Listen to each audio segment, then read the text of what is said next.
Boom. Amazing. Love it when I do that and I remember to do that. Welcome, everybody. Greetings, relatives. Welcome, everyone. Thank you so much for being here. My name is Wendy Bravo. I am the manager for Decolonize You at Honor the Earth. I am a detribalized, reclaiming, and reconnecting relative. Let's get this going this way. Awesome. Oh, let's do it this way. Okay, cool. Um, Yeah, my pronouns are she, her, hers. We're excited and honored that you're joining us. You're joining us today. As this is the third training in our program, I'd like to introduce the Honor the Earth team and Decolonize You. We have Lala on the social medias, ones and twos. You'll see her around. We also have Anna on the IT ones and twos. And Honor the Earth is vision is creating a world where Indigenous sovereignty is recognized, respected, and upheld. We envision a future where communities thrive with honor, abundance, and in right relationship with Mother Earth. Our mission is a commitment to protect the lifeways and sovereignty of our Indigenous relatives across Mother Earth. We do this by investing in our communities and a new generation of organizers through campaigns, research, training, reclaiming our narrative, and providing capacity support and service of all land and life. Decolonize You is a knowledge sharing platform to provide skills and learning in the fight for climate justice and the protection of Mother Earth.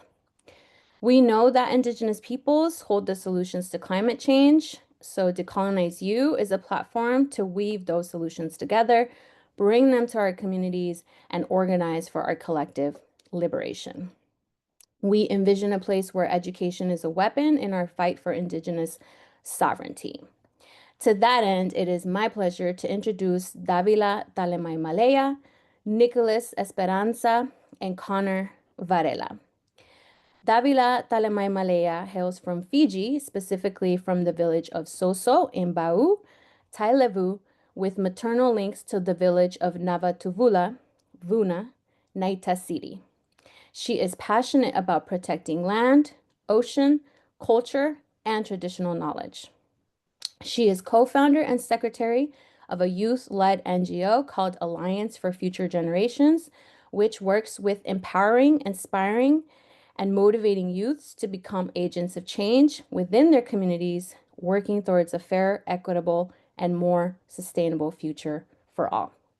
She is also one of the co-founders of an Indigenous women and youth-led group entitled Itauke, Indigenous Fijian Women in Conservation Youth Club. Nicholas Esperanza is Nahua from the Huasteca region in Veracruz, Mexico. Nicholas is a Tlayecacantl for Altepelt Maquilotli, which is their community's work to restore traditional knowledge, medicine, the protection of sacred sites, land back, and the restoration of traditional systems of education. Nicholas also carries the responsibilities as a ceremonial dancer, language carrier, weaver, and spinner of cotton, as well as a traditional basket weaver. Connor Varela is a Yaqui wildlife biologist and organizer located in San Diego, California, and Tucson, Arizona. Connor is Honor the Earth's Director of Ecology and Research, which hosts the Science Warrior Fellowship. He believes in strongly in fighting for the rights of Indigenous people to caretake their own land through traditional practices and comprehensive scientific methodologies. Take it away, Connor. Thank you, Wendy, and thanks everyone for joining us this morning, afternoon, super early morning for a presenter from Fiji. And we're really happy that our Science Warrior Fellows are here to present and that you guys get to hear about some of the amazing work that they're doing in their communities. Like Wendy said, my name is Connor Varela Handley. I am Yaqui. I'm currently in San Diego, California. I'm the director of the Department of Ecology and Research for Honor the Earth. And I'm going to share a little bit about our Science Warrior Fellowship, which is one of the projects that we've been working on really hard here at Honor the Earth. and kind of the foundation behind the project and grassroots community-based research as a concept. And then we're also going to talk a little bit, we're going to break into groups later to talk about how we can do grassroots research in our own homes and get some ideas from our fellows and the projects that they're doing. So first off, go ahead and jump to the next slide. The Science Warriors Fellowship this is our first year um, doing this fellowship at Honor the Earth. During the course of this year, we selected 7 Indigenous scientists from 3 different countries, the so-called United States and Mexico, as well as Fiji. And we selected those projects based on a few criteria, but the main one being that work would get done in the communities that our fellows are from, on the land, and that it wasn't just, kind of your typical research project that was based in a university or based in some kind of other organization, that these were folks that were coming directly from their communities, and that the work and research was going to be held and housed in their communities. And so some of the projects from the fellows are rooted in land stewardship that's culturally based, testing community water sources, monitoring culturally important plants, basket weaving materials, protection and proliferation of basket weaving materials. And then also one of the projects is monitoring tribal conservation or contributions to biodiversity in their region, and the ways that tribes are using their resources and knowledge to protect biodiversity. And we can go ahead and go to the next slide. The the idea behind all of this is that this is coming from the community, right? That these are things that are based in community, and that really we have all of the resources that we need in our communities in order to um protect our lands and in order to do the work that we need to do. We really wanted to empower and emphasize the ability of Indigenous communities to do that work on their own. We have, knowledge holders, we have traditional practices, things that all are scientific in their own way, that it doesn't have to be validated by a university, or by traditional Western scientific methods. And so one of the ideas that I actually only recently learned this term, but I think it really nicely encaptures what we are trying to do, which is participatory action research. Um, and this is conducting research that's focused on action. So action, making things really happen on the ground, not just writing about it. It's not the expectation. Typically, when you do scientific research, you're wanting to publish, and that'll go to a journal, which has a big fee behind it that you can only access if you're at a university. That wasn't our intention here. The intention is that there's action on the ground in folks' homes, doing work that's going to better their lives and better their lands. And to do that, you need to work directly with that community. You need to have people who are from that community doing the work. So collaboration, it's action oriented, it's owned by the community. This isn't Honor the Earth coming in saying we're going to make a project in this community in town. We're just saying here's some resources and go do them at home, do what you need to. And at the end of the day, that research is theirs. It's for your home. And anyone can do this. I think we're lucky that we are able to provide some resources through the Science Warriors Fellowship. But the idea behind is that we want to think about ideas that we could do on our own in our communities, with maybe a little bit of help, but the resources are there. You have what you need already, right? And so another piece of PAR, participatory action research, is really challenging the power dynamics that exist. Um, So if normally people, are thinking, well, we don't do research at home. We wait till the government comes in and they are the ones monitoring our water. We don't have to worry about that, right? This is challenging that idea and taking research into your own hands. And that all comes through trust and relationship building that you do. And so Nicholas and Davila are both Science Warrior Fellows. They're both doing projects in their communities that are, I'm just amazed at how much they've been able to accomplish in the little time with the little resources that they've been given. And I think that their projects are really amazing examples for how to conduct community research. And they are going to share a little bit about their projects and also the philosophy behind how their research is being done. And can we go to the next slide? At the end, we're going to all come back into groups. We're going to split into small groups. There'll be a document to write your ideas in, and we're just going to talk a little bit about in your groups, you're going to talk about these three questions: what environmental issues are facing your communities, what needs to be done to solve them, and who do you have in your community that holds knowledge about these things. Yeah, we're just gonna have a discussion and we'll jump in and join you guys, but that'll be after Davila and Nicholas present. So we'll go ahead and hand it off to Davila to talk about her research with land crabs in Fiji. Thank you, Connor, and thank you, Wendy, as well. Um, so as I mentioned earlier, my name is Davila Malaya, and I'm from Fiji. Before we start, I just want to ask, when you hear the word Fiji or the country Fiji, what's the first thing that comes to mind? If you could just put that in the chat. Something interesting I want to see from Fiji water, yes. Venus Fiji rugby, yes, we love our rugby. Ocean, warm water, beauty. Oh, okay. Awesome. Ocean and waves. Okay.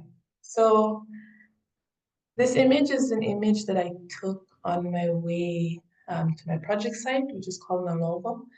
And my project focuses on protecting brown land crab population from poaching and unregulated harvesting. And it's a case study um, of Nalovo, which is the project site, and it's located in the province of Lakomdrove, which is one of the 14 provinces in Fiji. So this is one of my favorite photos because it's like going on the way to the site. Next slide, please.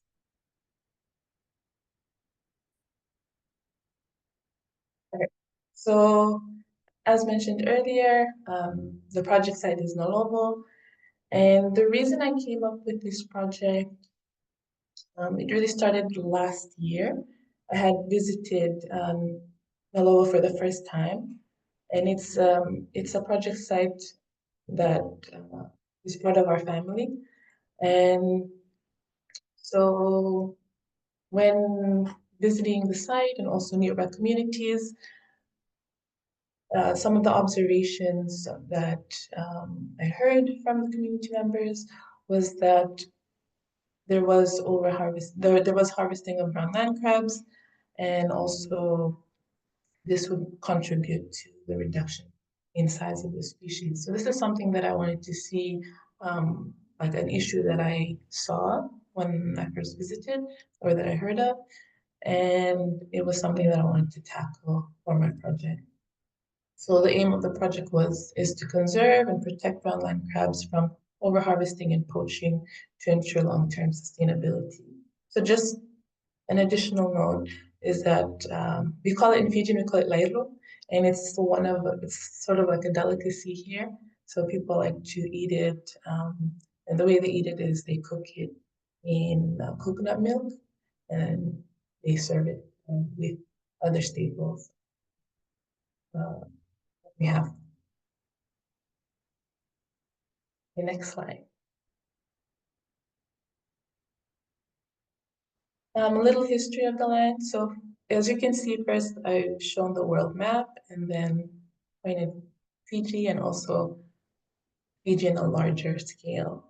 So the project site is located in Bunualevu, which is the second largest island in Fiji.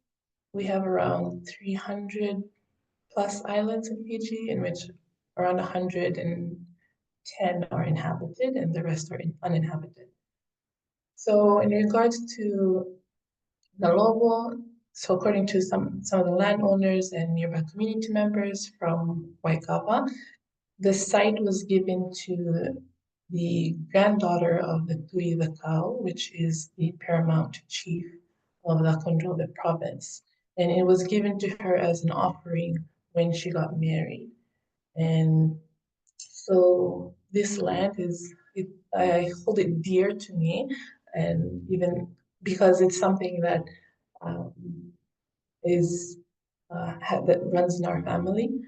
And so it was something that I hold close to, and even my father knew about it. He actually told me about it, and I hadn't really been there until this last year, and he's never been there, and so it's something that's close to him, um, and to our ancestors. Next slide.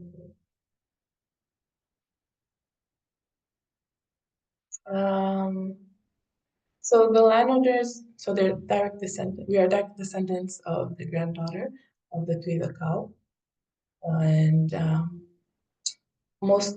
this was the Tui the Cow back in the 1800s, and most of the landowners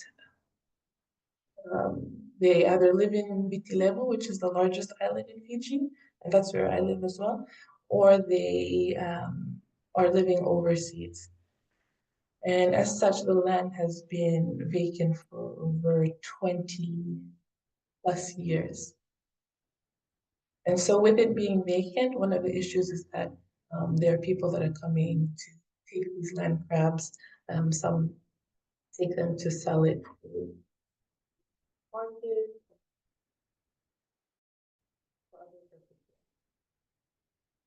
And so we also see, like I pinpointed, where Nalogo is located in Honolulu.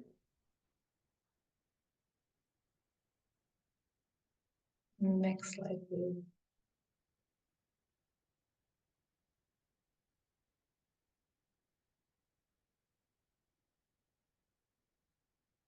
Next slide, please. Okay. All right. So what I wanted to show during my presentation was the process of conducting this research and oh, sorry, back.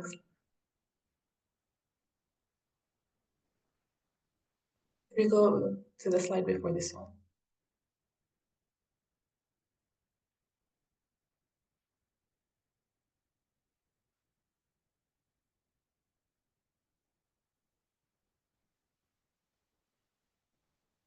Slide 9, please.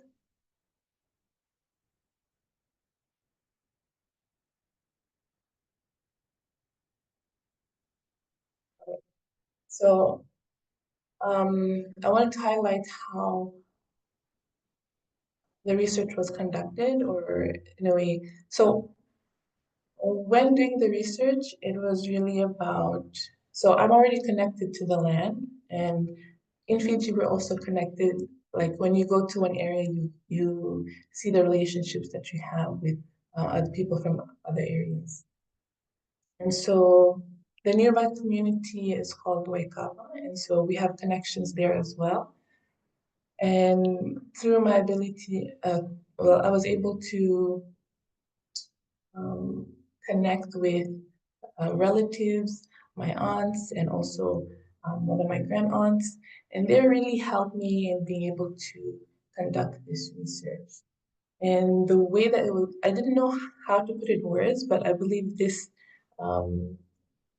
research framework it perfectly explains the process in which was followed from. And so It's called Banua Research Framework. And this research framework was developed by Professor Unaisi Nambombo Bamba, and she's an inspirational Indigenous woman. She was one of the first inspirational Indigenous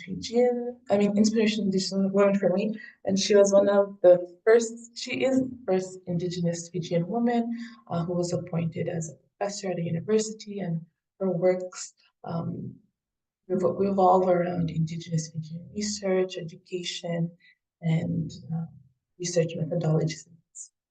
So this is a research framework that she developed, and this is what I basically followed in order to conduct my research in grassroots communities, specifically for the landowners of Nanaimo, and also for the nearby community members of Waikapa. So when we talk about Vanua, the literal term refers to land, but the larger scale it's a more complex concept, which includes the land, the people, knowledge, spirituality, and the relationship between these. So the first step is the Navunavudi, which is, Navunavudi, which is conception.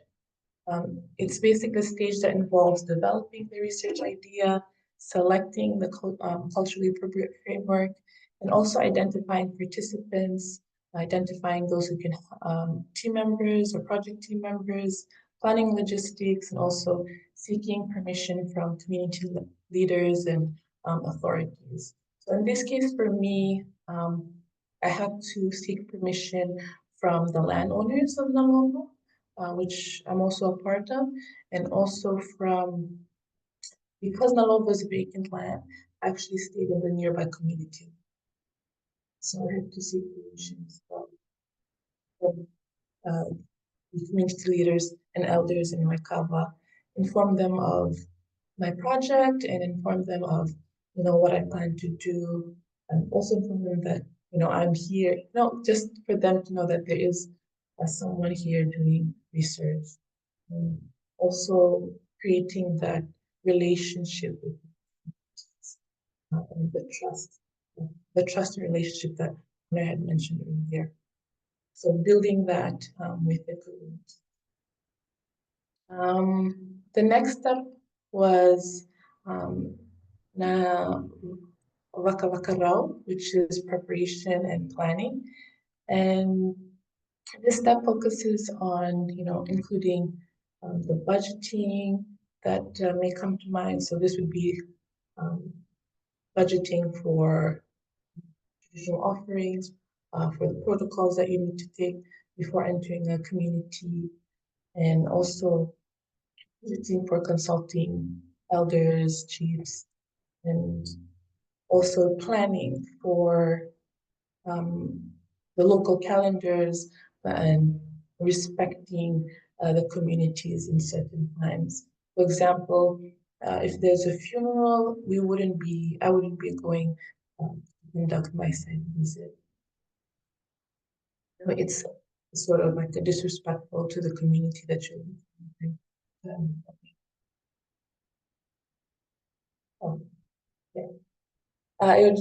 it would be disrespectful to come during a time of mourning. Another prep or planning I was considering was to go for a site visit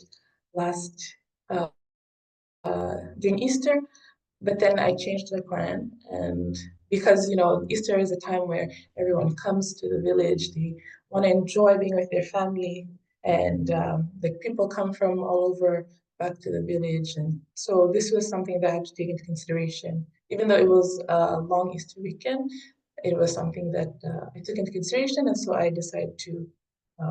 Also, I was busy as well, but I also decided to change the for my next project site visit. So these are examples of preparation.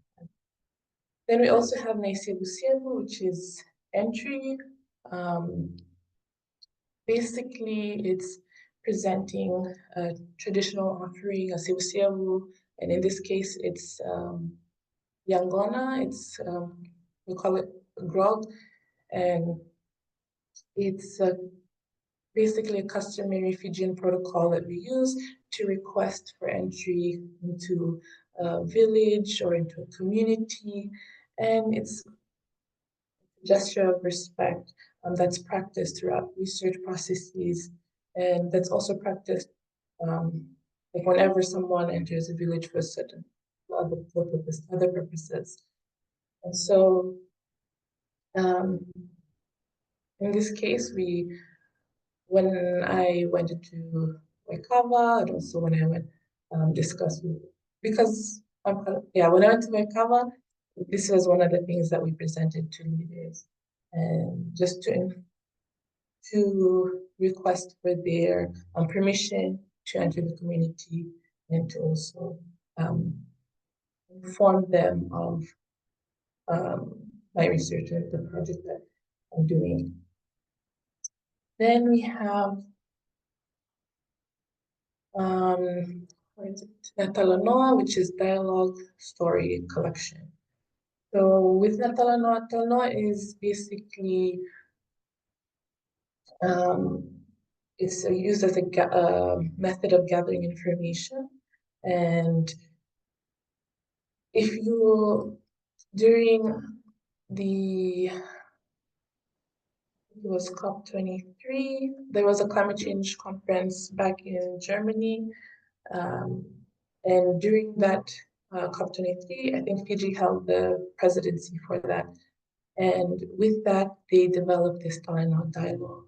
And Talanoa is really an informal way of talking with people. In this case, the way that we can Talanoa, for example, would be through a bowl of grog. And you have informal discussions. It's something where we can talk with the community members and they can share stories, or they can share the knowledge that they have or they know of in regards to a certain issue or a certain area. And in this case, the Tana was about Nalovo and the land crabs that are there, and about, you know, understanding the history of the land as well, and maybe knowing about people going into the land or people taking on the land. So yes, it's basically a method of gathering information. Then from there, when we have Talanoa, and this Talanoa can go on, it's throughout the project, because you'll be discussing with the community members and with the landowners and with other people who may have knowledge of the project. So for me, to get to the project site, I'm staying at the nearby community. We actually have to take an 8-minute boat ride. And so when we're taking the boat ride, during the beginning process of our project, I had found out that our boat captain himself actually used to stay on Nalovo and used to take care of it a while back. And so really, through connecting with him, through talking with him, this is information that he shared about the land, about the crabs, about what other things that are occurring there. Then the next step was Naitukutuku. The next step is Naitukutuku, and this is reporting and analysis. So it really focuses on the research findings that they must be reported with respect to UNO protocols. Also, how researchers should be careful in how they share the information they gain, because this is indigenous knowledge and this is knowledge of the community. So it's really about like for my project, protecting what's being shared and also ensuring that when I share information, I do not disrespect one of the landowners. And so it's honoring the trust and the relationship that we build with these communities and the trust that they give in to share their knowledge with me as a research. It's like as an indigenous research, yeah, an indigenous research. Then we have the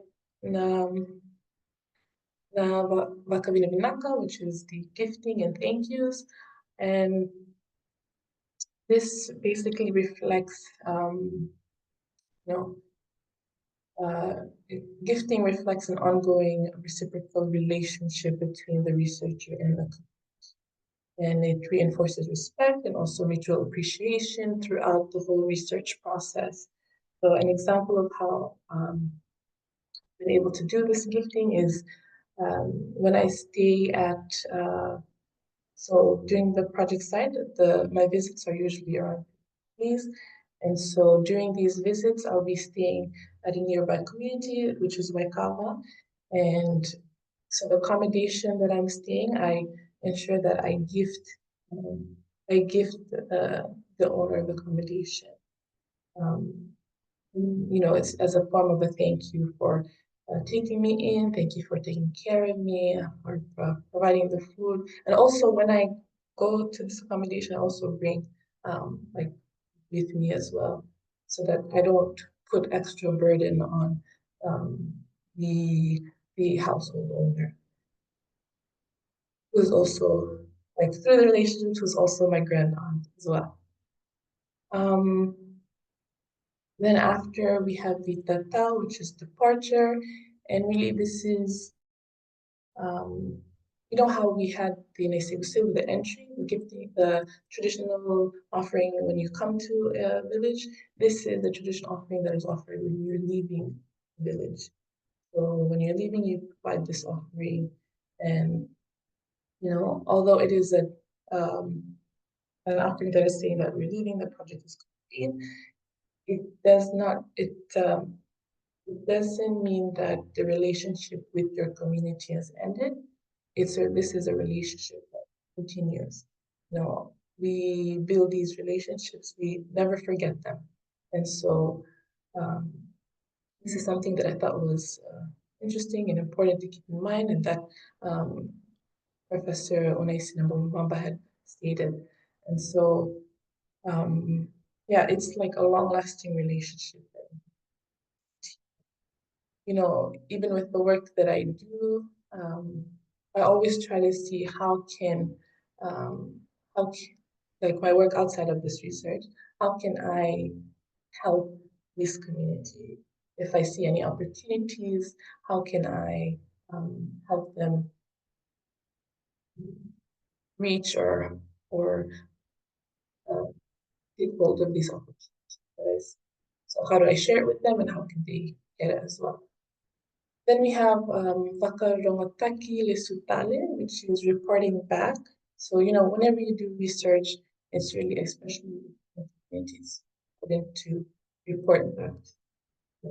Not just take the information. Oftentimes we see with sometimes we see with researchers from outside of Fiji, they come into Fiji, and even some organizations, they come into Fiji, then they take the information, take all the information that they get from the communities, and then they leave without informing the communities what they found, what they've come up with. And so it's like a form of extraction in a way of the knowledge that we have. So this specific step is really about ensuring that what it is that we have learned, we'll give it back to the community. And this is a step that I haven't reached yet. I'm still, where am I? I'm still at between Natalno and Aitukutuku. So between the collecting information and analyzing. So obviously later, when everything's finalized, reporting back is an important step that I need to do for the community members and also for the landowners, the nearby community members and for the landowners of Morocco. Then we have Mewakilai, which is a transformative process and change. So with this one, this process, it's highlighting how research should have positive change. You know, how will your research have a transformative change? Or how will it positively impact the communities around them? So in this case, for example, some information that we've learned with regards to land crabs is for a more sustainable method of farming them, you can take the adult male land crabs because it's rather than taking the adult female ones because you want them to reproduce, want them to continue to grow. So this is, and sharing this information with the community is something that we hope to make a positive change for more sustainable harvesting and also for not just for land crabs, but to see how it can impact the larger environment within the Lobo and within the nearby communities. And then at the end, we have lifelong connection is formed with the community members, with the landowners, and this connection, as I said earlier, is something that will carry on throughout my life and throughout the community's life. And another positive thing is how I have seen with the community members. They see me conducting my research. They see me as a young Indigenous woman conducting this research, and I've heard how they are in like they're in awe, and it's also an inspiration to them to as Connor said earlier, not wait for the governments actually um, to actually be the change that you want to see, right? To take action and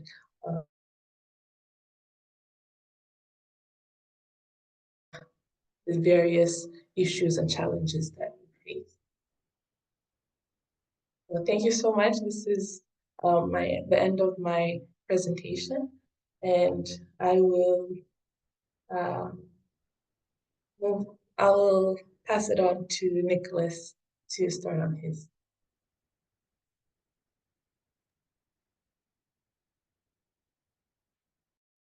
Yalino Chime, Nanotoka at, so Nicolas, Naninawa, Ninemi Pan Washtla. Hi everyone, my name is Nicholas. My name in Nahuatl is At. I'm from the Huasteca region of northern Veracruz. If we can go to the first slide. Yeah, so I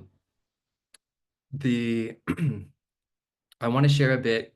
I really want to set like a really good base of understanding of the context of my community before I kind of go into my project. So like I said, my community is in northern Veracruz in the Huasteca region.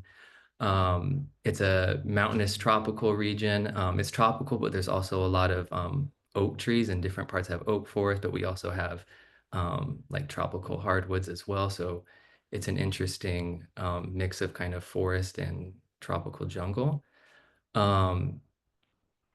The kind of like the two most important times in our communities are called Chopin Mili and Tonal Mili. And these are the wet and dry seasons when we plant. All of our planting is done by the rain. So if we don't have rain, we don't have food. We don't use any sort of irrigation system. So kind of like what you see in that first photo is kind of is everything for us. Traditionally, and when I say traditionally, I'm not talking about 500 years ago, even just kind of 30 years ago, our elders would regularly and normally live to be 100 to 120 years old.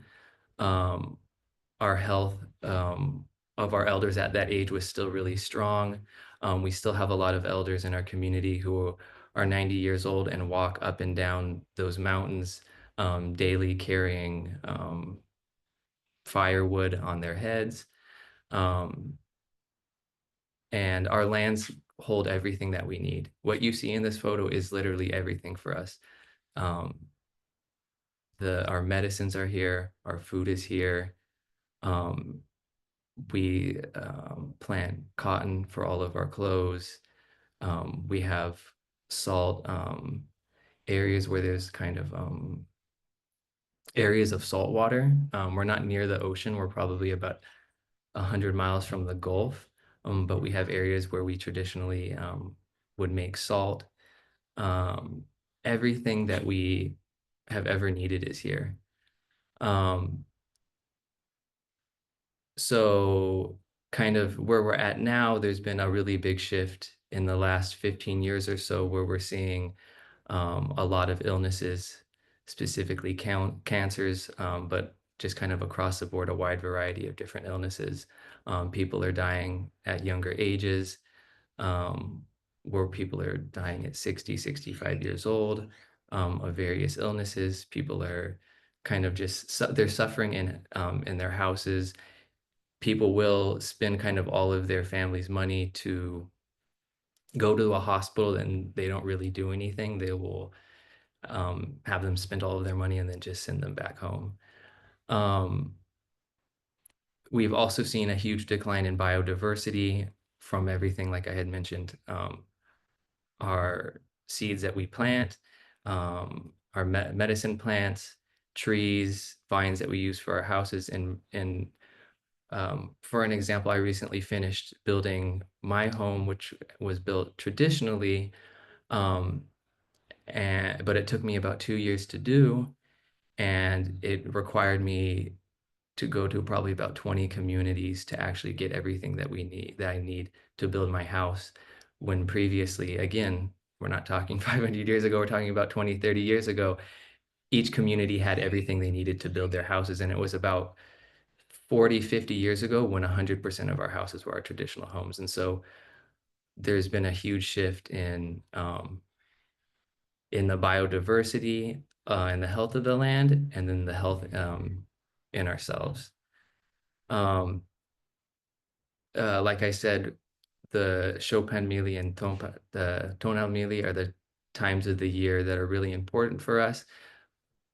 And so the imbalances that we've seen in the climate has also really affected us, where people will plant all of their seeds and the rains won't come, or they'll come late, or the rains will come, but they won't sustain like they did before. And then the plants will dry up, 2 months in.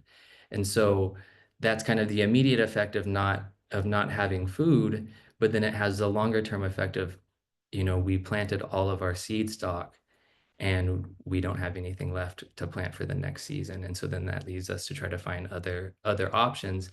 And particularly with kind of harder to find seeds like black corn and red corn and amaranth, we're seeing those, it's becoming really difficult to find those plants as well. We can go to the next slide.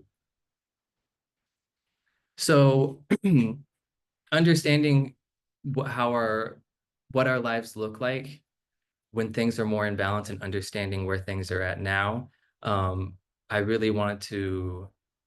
spend a lot of time talking with my elders, listening to them why they think there's been these shifts in the health of the land and the health of ourselves. And then we see a strong parallel to when these illnesses in ourselves and the land started, and the use of herbicides. Traditionally, we don't use any herbicides. We don't even use mechanized tools for the land. Everything is done by hand. Traditionally, it's done collectively, where 40 people will go out, we'll clear land together, we'll plant together, and then we'll move to the next person's land, or we'll just have a singular shared communal land where we'll plant.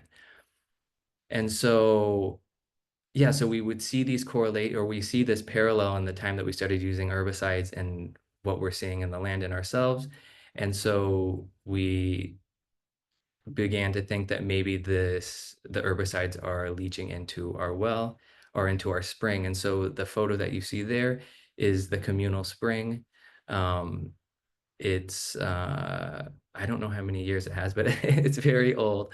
All of our water that we bathe with, that we drink, everything comes from here.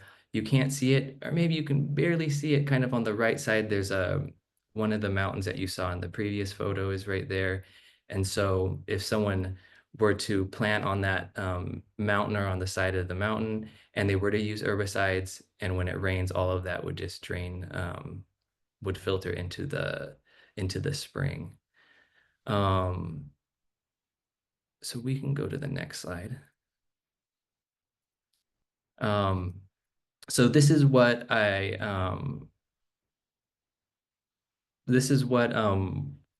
ended up testing for, which was glyphosate, diquat and paraquat, acidic herbicides, chlorinated herbicides, and then also E. coli, which is a test for fecal matter. And so one thing that's really important to me is that I don't have any experience in science. It's actually something that I don't traditionally don't have any interest in, because I view it as kind of, when we look at science and technology, these things have only done harm to my community. They've only brought things that have desecrated our lands or contaminated our soil or our water. And so that kind of world was never something I was interested in. And so the way that I approached this work, that I will say we, because even though it's an individual fellowship, I didn't do this alone. So like the way that we went about this was understanding that testing is really important to understand what is or isn't in our water, but that alone really won't do anything. It's going to tell us in this exact moment, there is herbicides, or there is these specific chemicals that are in these specific herbicides in this exact moment on this day. It doesn't do anything else. And so within the fellowship and just my responsibilities as a NAWA person, there has to be a move to actually eliminate these herbicides and to return us back to our relationship with the land. And so these were the herbicides that we did test for. And this was based off of talking with different people, what herbicides they had previously used or currently use, and what are the most popular, and then testing for the main ingredient within those. So we can go to the next slide. So yeah, we really went about doing this work with in four main ways. So the first is testing, which I talked about. The other is our traditional ways of working with the land. And so to actually remove the herbicides from our lands, we have to go back to our traditional ways of working with the land. That's communally, that's without herbicides.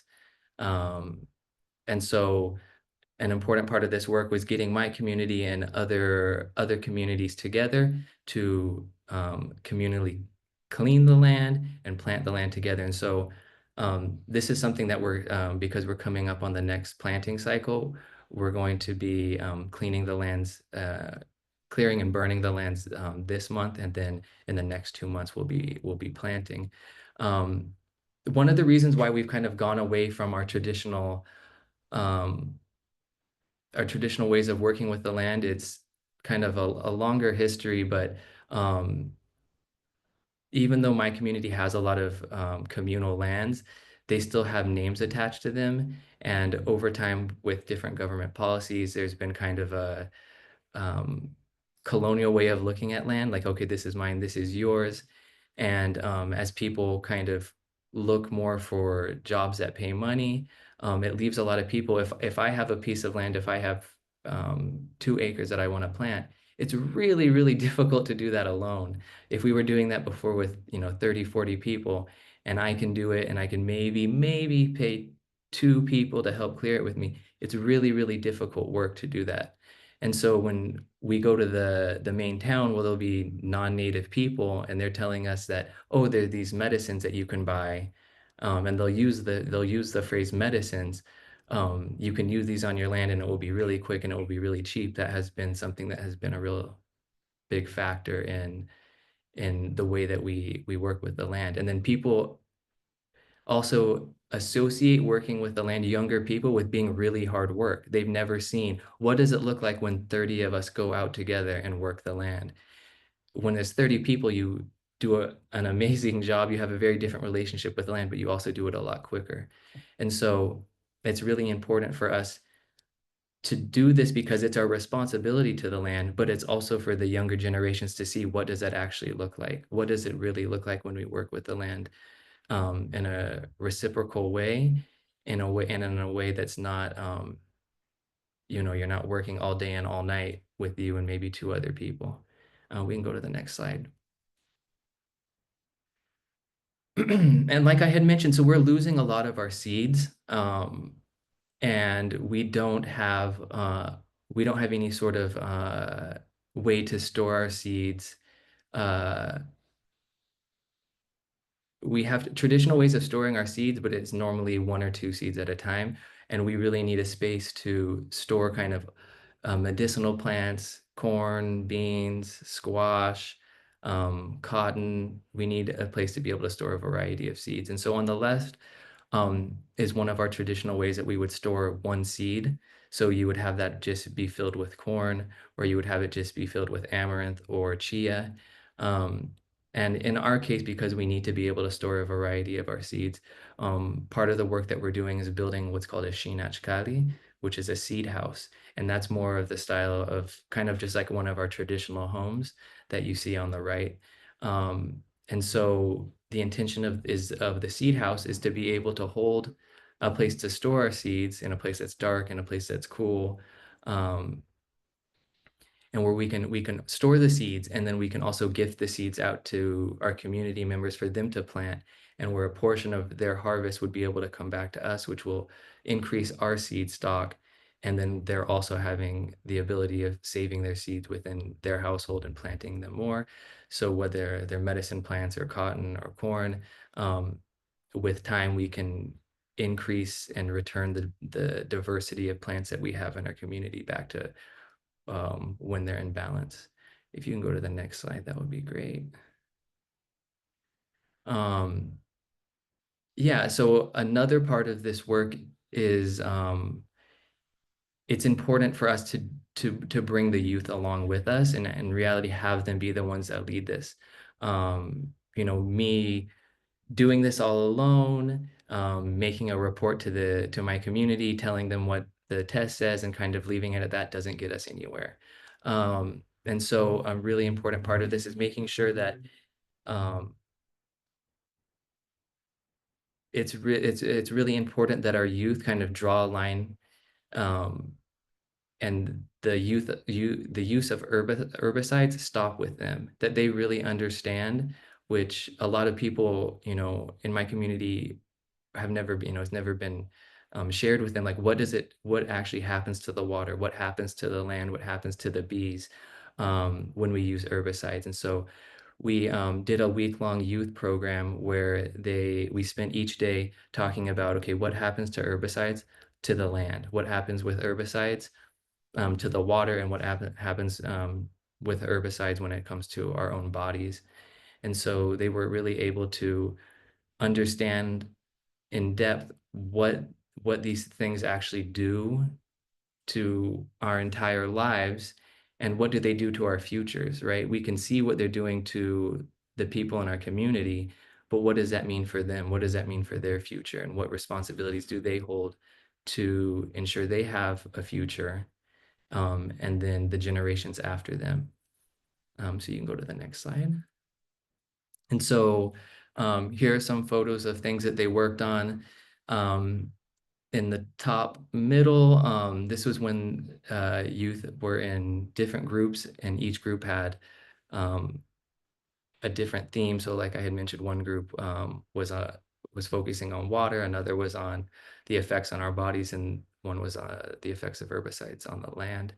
And so they had on the last day done a group presentation and shared what they had learned from that. On the top left, they had spent some time, top left, kind of all the other photos. They had learned about how we build our traditional homes. And so that's them working with the mixture that we use for our walls, which is soil, water, and a specific type of grass. And yeah, we can go to the next photo. And so the day that we had talked about our responsibility to water, it was really, we talked about it when it,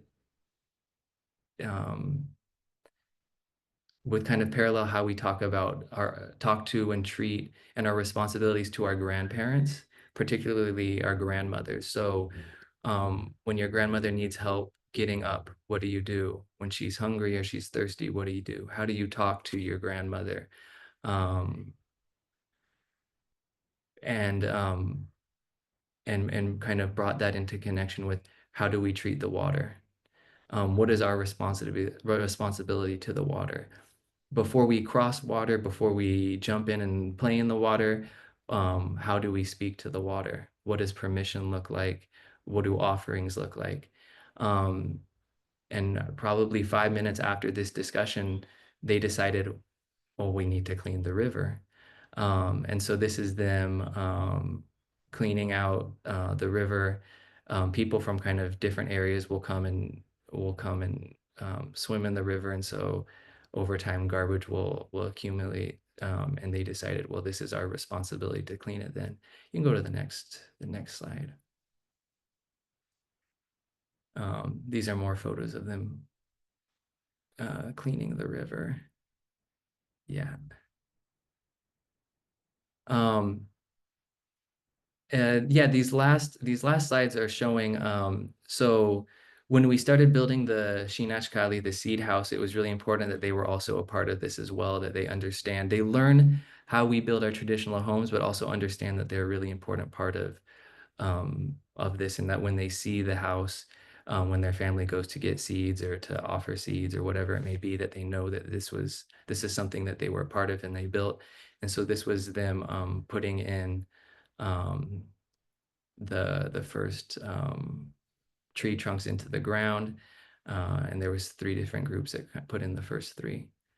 You can go to the next one. This was some of the group after they had placed them into the ground. And so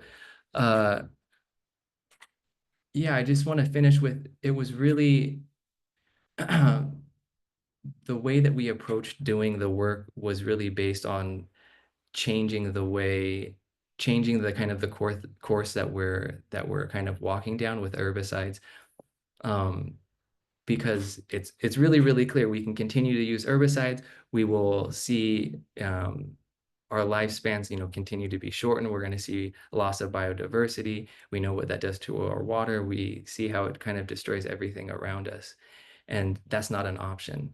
And so the way that we approached all of this work was to get us back on the path that our ancestors have put in front of us, and to make sure that we and the generations after us are continuing on that path that's based off of reciprocity and balance.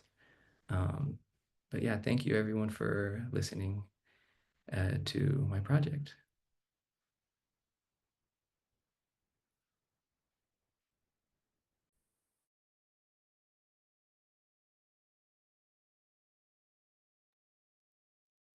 Thank you so much, Nicholas and Davila. I think we are kind of a little over time, so I think we're gonna go ahead and skip the breakout rooms and just do a Q&A.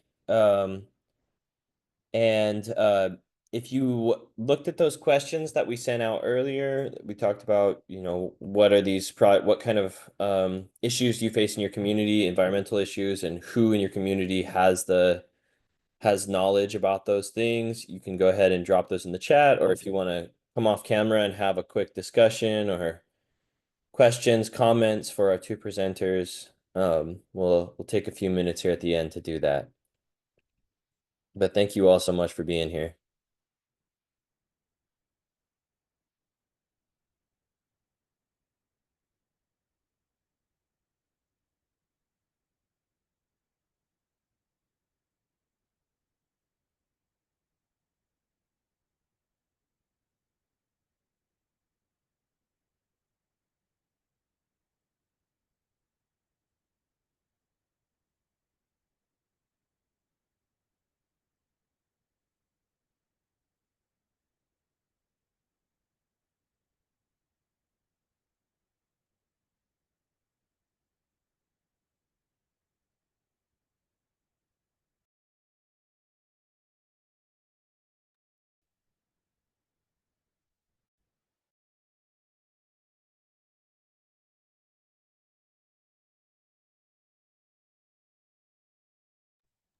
Alrighty, since there are no questions, let's give it up for Connor, Nicholas, and Davila. Thank you so much for your presentations today.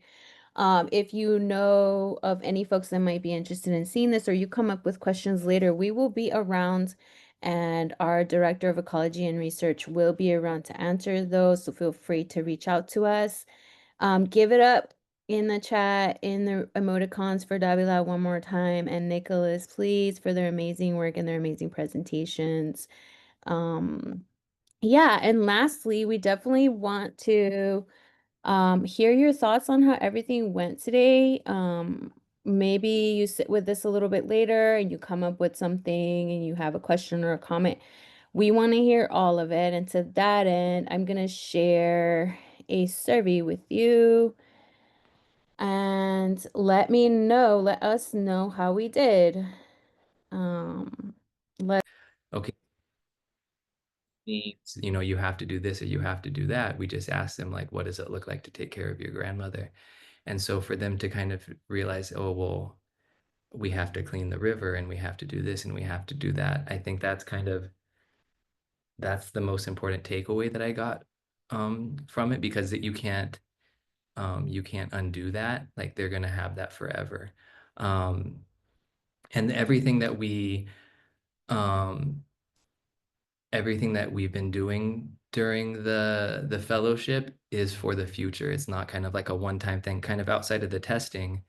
Outside of the testing, which is kind of a one-time in the moment sort of situation, everything else that we're doing is to build towards the future. So the seed house, our collective land care, the youth work, everything is impacts this moment, but is to build towards things in the future. And so the fellowship allowed for those things to happen. I had this work was something that I had been wanting to do for a while, particularly around the testing of our water. And so as soon as I saw the fellowship, I applied. I had reached out and applied as soon as I could. And so I would really encourage anyone anyone who's interested to apply.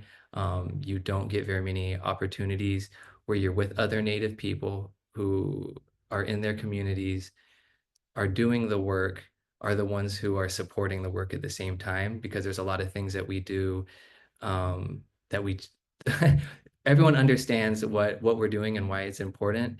And I wasn't going to do this work any other way.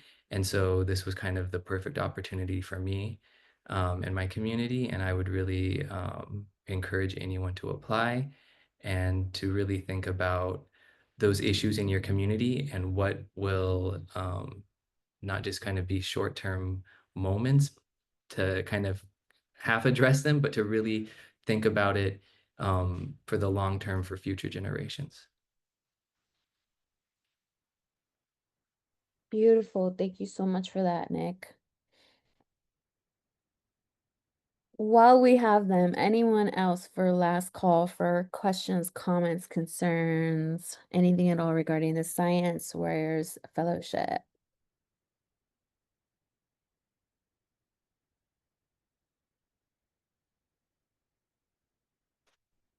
Alrighty. Well, you know where to find us. So if there's any questions, please do let us know. We are over time. We thank you so much for being here. Shout out to the IT team, shout out to the comms team, shout out to Department of Ecology and Research. Connor, what's up? Shout out to Davila and Nicholas. Amazing work, y'all. Give it up. Clap one more time. Get your flowers. Yeah, and have a beautiful rest of your week. And we'll be around.